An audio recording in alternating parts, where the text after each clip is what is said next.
Siempre está bueno darse una vuelta por la historia, pero en este mes nostálgico, en este mes de agosto, todavía se potencia. Y cuando uno habla de una vuelta por la historia, y bueno, y es el libro de Diego Vigorito que escribió un amigo, piloto, hace muy poco, ¿no? Nos visitó el segundo programa de Motores al Límite con Gustavo Trelles, con la película, de eso vamos a hablar más adelante, pero en este mes nostálgico, y en este mes nostálgico, ¿por qué elegiste a Pedro Pasadori para hablar de Pedro?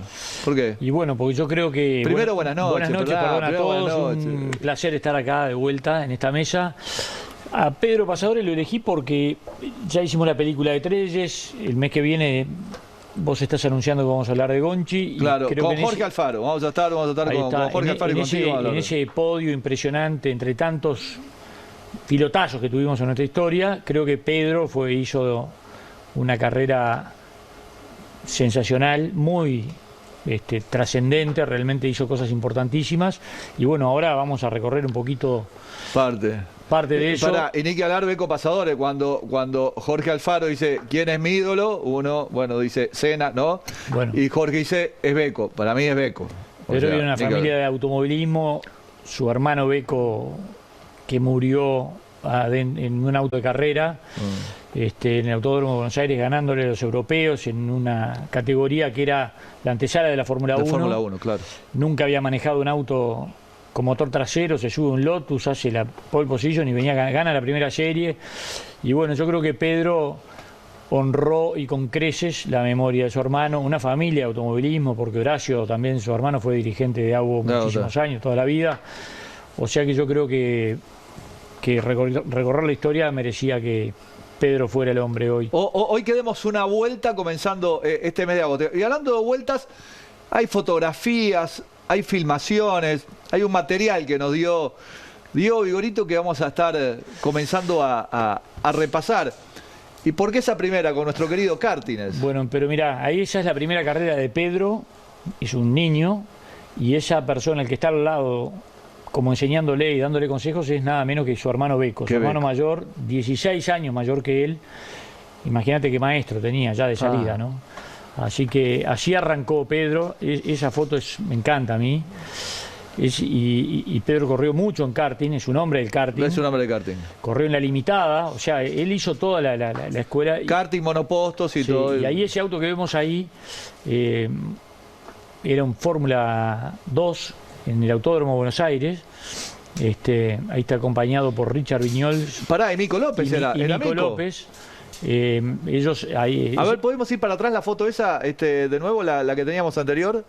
¿Podemos ir un poquito más para atrás? Estaba Mico, qué piloto, por favor, de la escudería Eco de Colón y todo. Bueno, ellos compran había venido una fórmula de monopostos a Brasil, con los Fittipaldi y todo. Ellos compran ese auto, un Lotus, y lo traen para Uruguay, que ya el cuento es buenísimo, porque se demoraban los papeles, el auto estaba en la frontera, tirado en un galpón, y estos uruguayos aventureros lo cargan en un camión de maní, abajo de la carga de maní, se lo traen, los papeles los hacemos cuando podamos después, pero el auto tiene que volver, no puede estar ahí.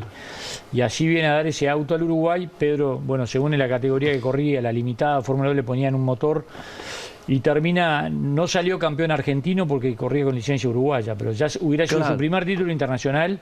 O sea, por los puntos no le dieron el campeonato, por la licencia. Ahí está, ganó carreras.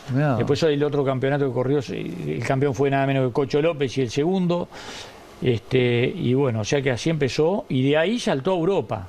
Ahí ya nos vamos a esa foto que venía después. A la siguiente, claro.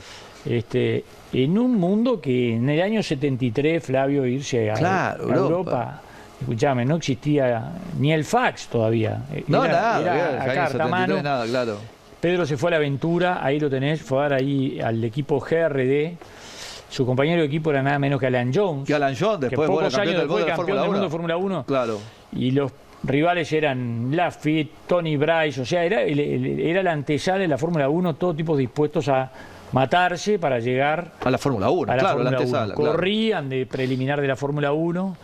Y ahí está, ahí se ve lo que era esos años, ¿no? De los primeros años 70 en el pasto. Ahí fue Richard Viñoles, Richard Viñoles estaba viviendo en Inglaterra, estaba trabajando allá, y fue quien le consiguió una propuesta a Pedro que termina, Pedro va al equipo con 0 presupuesto, acá se fue con unos pasajes que consiguieron en el Pata Pérez Marexiano, gran dirigente de la Asociación Uruguaya Volante, le consigue un pasaje en Air France, allá va a dar Pedro a Londres, lo paran en el aeropuerto, lo meten en un hotel una noche para que, no hablaba inglés, para que explicara bien qué es lo que iba a hacer a Europa, a Inglaterra en este caso.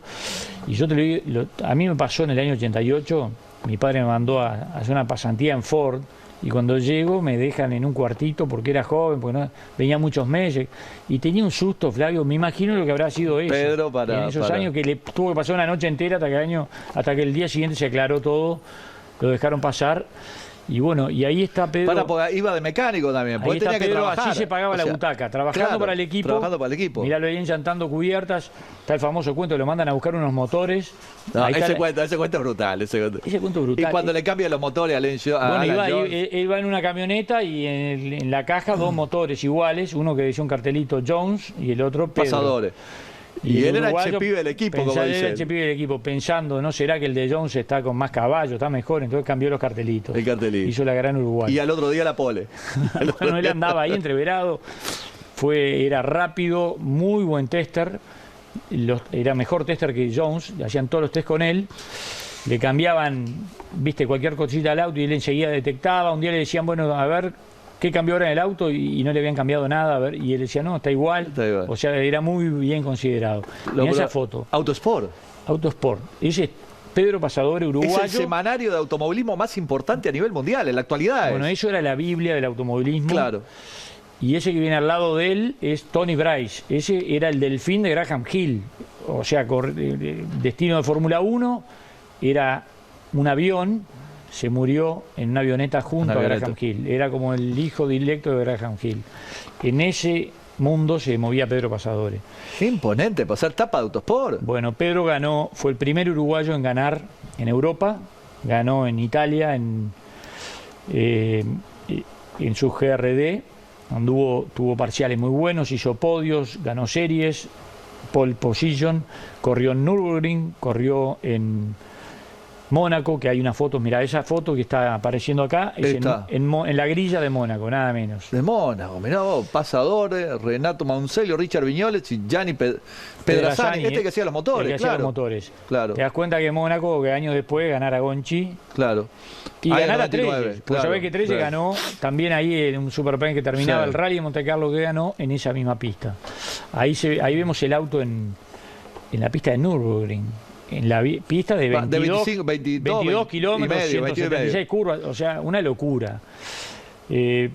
Bueno, hizo lo que pudo Pedro, ¿no? Con 0 presupuesto, cuando no dio para más se tuvo que volver y se sube a esta bestia. Para la Fórmula 1 mecánica argentina, el Pianeto 2 lleve la viña. Exacto, esto era una categoría descomunal. En esa Argentina de esos años. Di Palma, Jorge Omar del Río, el Negro Monguzzi, la Crema, Traverso, Cocho, Cacho Ruiz, que también estuvo cerca de la Fórmula 1 con Carlos Reutemann. Faltaba Reutemann en la Argentina. Todos estaban Era ahí. Una categoría a la imagen y semejanza de la Fórmula 1 internacional. En aquel momento había una Fórmula 5000. Y esto era una copia de la Fórmula 5000, que era casi como la Fórmula 1. Miguel Ángel Guerra me contó a mí Angelito Guerra, que cuando que fue el campeón, perdió un campeonato con Pedro por un punto, y el otro año se fue a Europa, dice, los autos de Fórmula 2 andaban más despacio que estos Fórmula 1 argentina. Y después gana 2 años Pedro el campeonato. Pedro ganó 2 años este campeonato, por eso digo, es de una trascendencia. Lo que cuesta hoy ganar una carrera afuera. Él ganó 2 campeonatos en ese automovilismo de la República Argentina, que tiene el mismo nivel, la misma excelencia y el mismo grado de competencia que ahora. O sea, los nombres cambiaron, pero el nivel fue el mismo. Fangio, Berta, en todos cuanto a la preparación. Todos los mejores pilotos de la Argentina corrían en esa categoría. Traverso y Palma, Lole, todos. En autos de una potencia inusitada, con ruedas como los de Fórmula 1, con aerodinámica igual y en pistas muy veloces. Hay un cuento, Daniel Luzardo corrió en esa categoría también. Jorge Bianchi tenía por muchos años el récord de Rafaela a un promedio de 224 kilómetros por hora. Ganó varias carreras, Bianchi. Daniel Luzardo me contó que en el Sonda había una bajada y había el Sonda de San Juan, claro. Una S que él levantaba un pelito, ¿viste? Y no le salía el tiempo. Y fue a escuchar y escuchó a Monguzzi, a Marito García a fondo. Y dice que Bueno, me tiro a fondo, el auto levitaba, dice que quedaba como en el aire, imagínate. Y ahí va. Sí, bueno, impresionante. Hablando de aire, un salto a la vida, esta foto gana un premio, todo, Rafaela, siempre se le recuerda, o sea... Esto es una cosa impresionante, que en Rafaela, Pedro, iban viajando a 200 y pico de kilómetros por hora y se le desinfla un neumático, se da con el guardrail, el auto hace un trompo y todo ese chisperío se prende fuego. Claro. Y él se trata de desatar, no se podía desatar, ahí se queda, se concentra un poquito, logra zafar y salta. Y es el salto a la vida. El famoso salto a la vida que lo inmortalizan y bueno, que está en el aire, prendido fuego. Se tiró en el pasto rodando y un fotógrafo que estaba entre que sacaba fotos o lo apagaba. Que iba a un lado, otro lado, el fotógrafo eligió ir a la otra curva y todo. Y esto ahí veíamos unas imágenes del Pinar, la Fórmula 1 Mecánica Argentina. La Fórmula 1 Mecánica Argentina en el Pinar. En el Pinar. Que fue, bueno, ahora con estas fechas del Mundial, creo que se rompió el récord de venta de entradas. Hasta ese momento era récord de entrada, impresionante lo que era de gente con esos autos que eran... Realmente era como ver una nave espacial. Claro, ¿no? ¿Y por qué dice Pasador el Rey ahí, la anterior? Porque era cuando salió campeón, la anterior. Claro. Pasador el Rey. Una revista Pasador el Rey. 2 veces seguidas. Hubo solo 3 pilotos doble campeones de Fórmula 1 Mecánica Argentina y Pedro fue uno. Mirá, sí, impresionante.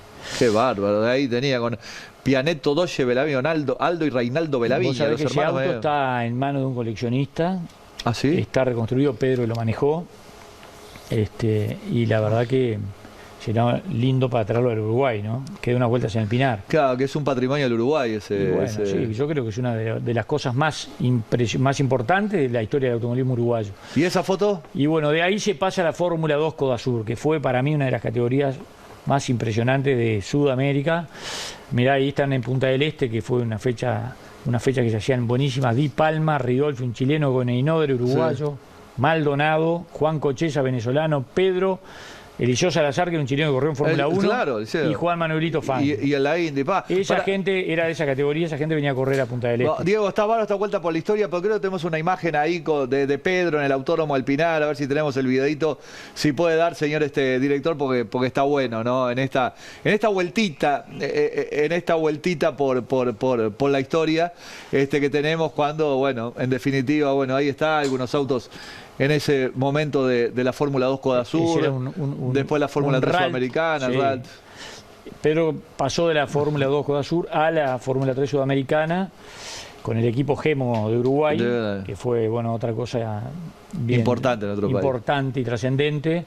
Ahí está la Fórmula 2, mirá, en Punta del Este, mirá qué bárbaro. El circuito de la Parada 1, que fue para mí lo mejor que hubo. De la Mansa a la Brava, el mejor circuito callejero lejos. Impracticable hoy. Era Monte Carlo en Sudamérica. La verdad, realmente el ambiente que se vivía en esas carreras era una cosa espectacular. Venía mucha gente de todos lados. Mirá lo que es ahí el público, ahí atrás, ¿no? Imponente, mirando la carrera al lado.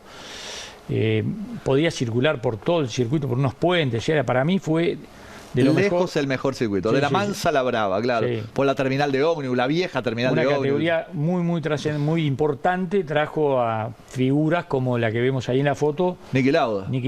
Vino Niki Lauda. Y John Watson vino, el equipo Ron Dennis. Todo el equipo McLaren Marlboro. Hay historias buenísimas de Niki cuando vino acá, porque mi viejo era importador de Datsun. En ese momento le prestó 5 autos, andaban con Nando Parrado y el Cabeza Alfaro, y Niki haciendo rally en los caminos del club del lado ahí.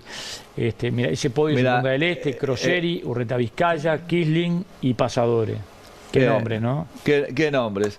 Bueno, Diego, gracias. Nos llegamos ahí llegamos. Sí, eso, con eso y nos vamos. Mirá. Esa es la última carrera que gana Pedro en el Pinar. Para que se tocan Furlan y José Luis Di Palma, el papá de Josito. Sí. Que tenían la mitad de la edad de Pedro en ese momento. Claro. Con Pedro ya veterano les gana en el Pinar. Mirá la euforia que se vivía ahí, un día histórico. Claro. Y bueno, poco tiempo después de eso se retiró. La verdad que una trayectoria impresionante. No, realmente imponente. Una vueltita por la historia. La película de Gustavo para se van a Mar del Plata mañana. Mañana vamos a Mar del Plata. Sí.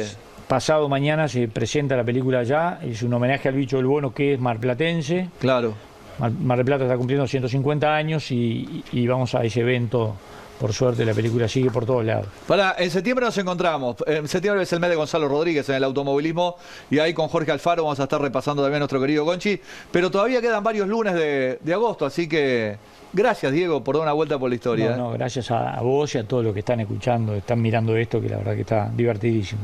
Gracias equipo. Estuvimos con Hugo Beltramini, repasamos el Cupa, con Luis Gamboa, con Gastón La Rosa, estuvimos con Ignacio Gardiol de su victoria, estuvimos con Diego, fantástico, esta linda vuelta recordando a José Pedro Pasadores, que le mandamos un abrazo enorme y que un día también lo vamos a tener acá en estas encuentros de Motores al Límite. A ustedes gracias por estar, gracias por acompañarnos, buen descanso, mejor semana y hasta el próximo lunes, si Dios quiere, en otro encuentro de Motores al Límite. Gracias.